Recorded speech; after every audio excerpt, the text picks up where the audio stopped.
Hi, good morning, everyone. It's wonderful to be here. Thank you, Jackie. And should we get on with it? Yeah, we're just going to have a pretty casual conversation about her work and a little bit about what her impact has been. So I'll go right into my first question. You're a celebrated Bollywood actress, and you're also the owner of a cricket team. So tell me what that transition has been like, going from actress to businesswoman, because they're kind of two totally separate things. Tell me what that journey was like for you. Well, it wasn't the easiest journey, to be honest, because you see, for a woman, cricket is a very macho sport. It's a man's world out there. It was easier to fit in the world of cinema as opposed to fitting in the world of sports. But I think I'd like to rewind and go when I was a little girl. My father, he always told me that Indian girls, when they're little, they're dependent on their fathers. When they are married, they're dependent on their husbands, and when they are older, they're dependent on their sons. So I do not want you to be like that. I want you to be independent. I want you to have a mind of your own, and the only way you can do that is if you are financially independent, you can work. So I always had that mindset that I wanted to work, and it didn't matter if whatever your field is. Like, I studied criminal psychology and I became an actor. So life is very spontaneous. It's not like you make plans and you say, okay, I want to do this, but you end up doing something else. So I didn't think when I was acting I would ever get into the world of sport. But one day I found an opportunity, and I decided I wanted to do it. It was not the easiest, but it was a lot of fun. I worked 18-hour days. Sheesh. And eventually, when I look back, and I think if it isn't tough, if there isn't a challenge for you in life, then it's not that exciting. You know, when things just fall easily into your lap, I guess you don't appreciate them. So it's been a bit of an uphill journey, but it's been a fun journey. Well, since you mentioned spontaneity, I want us to rewind, and I'd really like you to just briefly tell us how you got into acting, because I think that was a really, really cool story. Okay, so I was studying criminal psychology, and my best friend's boyfriend went to audition for a movie. We were both very poor at that time, so we decided we'll share a cab. Whoever finishes first would pick the other person up. So my exam got over, I took my paper, and I finished. So I went to pick him up, and there was this major audition happening out there. I, of course, was always hungry at that time. So since I didn't know what to do, I went to the corner and I started eating, and I saw the director out there, and he just looked at me and he was like, so what are you going to do for me today? And I was like, nothing. And he was like, all right. I said, no, I'm sorry, I haven't come here to audition. I've just come here to pick up my friend. And so basically, he just grabbed my hand and took the mic, and he said, everyone, this is a classic case of cold feet. This is what should never happen to you. And he basically just put me in the spot and asked me to audition. And I was like, I don't really know how to audition. And he was like, just do whatever you want to do. So I just mumbled and jumbled. And I don't even know what I did. But 2 weeks later, he asked me to do the movie.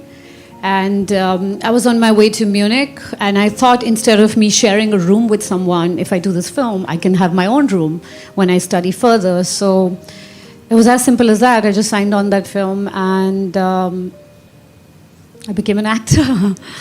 I mean, the film never happened, but he did this big interview as to how I would be this big star. And other people came to sign me on, and I just learned everything on set. And I was extremely lucky. I worked with good directors. My first film did very well. My second film did exceptionally well. So I just became an actor. And by accident. Once you went on to become an actor, you've really been kind of praised for changing the expectations of what a Hindi heroine can be in film. Can you tell us a little bit about how that process was for you, and just give us some tips and inspiration on how that process was for you, changing expectations of what women are like on film? Well, I don't think I would try to intellectualize anything, and I thought about it so seriously. I was just doing things that suited me.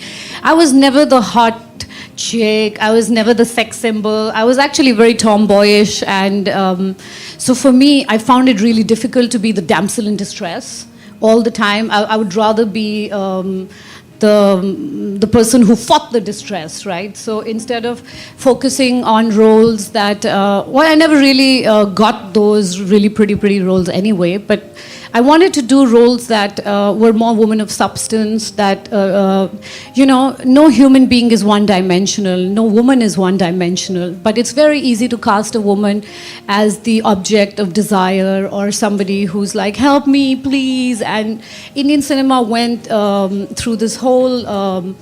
the 50s, the 60s were very rich for roles for women, but then the 70s and the 80s became completely male-centered, where the hero was saving the woman, and she was always, you know, she didn't really have a brain to think for herself. She was always being rescued. So it just started very simply as me not wanting to be rescued, and I also wanted to do roles that that showed what was happening in society at that point. And my first film was about a teenage pregnancy and unwed mother. And we are a country of now, I think, 1.25 or I don't know, billion people, and yet it was difficult for us to discuss sex. So that film was a way of going out there and saying, okay, you know, there are so many issues. It was an issue-based film, so there are so many things that you want to talk about, and you can do it through a film medium as opposed to just being the glamour woman out there. So it started off actually very simply, and then I was really lucky. I got some really good roles, and of course I had to work hard at them, but I was also lucky that I never really got the just stand there and look pretty role. So I was lucky. That's awesome. And do you also feel like because you were given those roles, and because for the past couple of years, you know, you've been pretty vocal about like violence against women and gender biases, can you tell me a little bit about what it was that kind of like gave you that voice and allowed you to be so vocal about issues like that, which are often shied away from? Well, I don't think it's particularly me, but I think in general, if you try to go out of the prescribed role for you in life, people usually question it. Of course, in countries that are not very developed, a woman is typically looked at a homemaker. You know, it's very different for people to look at you and say, okay, you can also do a job. I mean, it's different, of course, in America and different other countries, but there are lots of other countries that are not so developed. And for them, it's easier to look at a woman and say, okay, you know, she is in the home, she should be married, she should have kids, and that's her role in life. Anything beyond that, when you try to step out, you get questioned. For example, me being in cricket, it doesn't matter if I work 18-hour days. It doesn't matter if I've been in the business for like 9 or 10 years. I still, when I go out there, a lot of questions I have to deal with are, oh, your hair looks really great today. That's a really nice dress. What about your makeup? So sometimes it's a little exasperating because you're like, after all these years, you still want to ask me those questions. And it's not me in particular. I think every woman goes through that. But it's changing. And, you know, I was the first woman in cricket in India. And now there's so many more women being involved. And I feel great about that. I also think that you always have to do what you want to do. You should not limit, you should not put boundaries around you and say, hey, this is not the role I want to do. It's like, because it doesn't suit me. It's okay to be a square in a hole, or, you know, whatever the terminology is, sorry. Square in a round hole. In a round hole, or whatever it is, sorry. But it's okay. As long as you can follow your heart, it's okay, you know. It's okay if people criticize you, as long as you know what you want to do. And people come around eventually. It might not be the easiest thing to do it in the beginning, but people do come around. And you've also been pretty vocal about human trafficking, specifically amongst girls.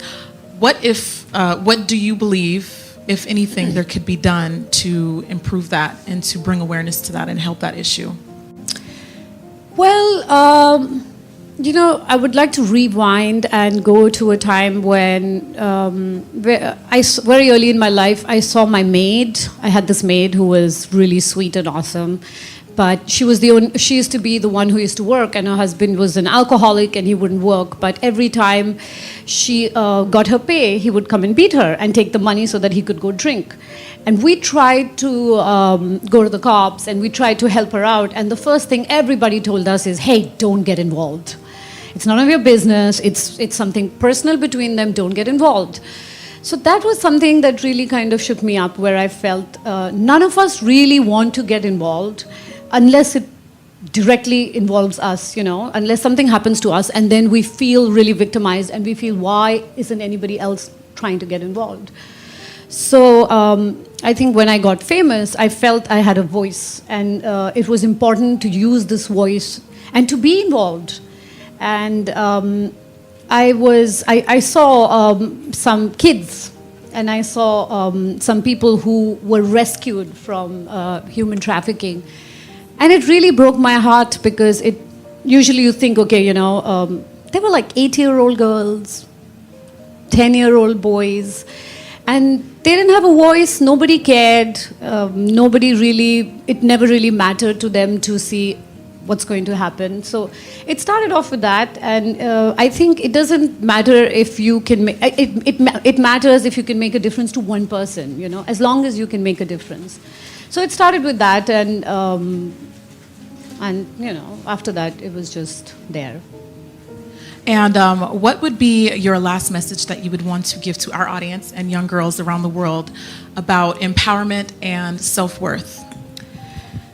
Well, I think my message to all the girls out there is, there was this quote I read once and I loved it. It says, don't tell me sky's the limit when you have footprints on the moon.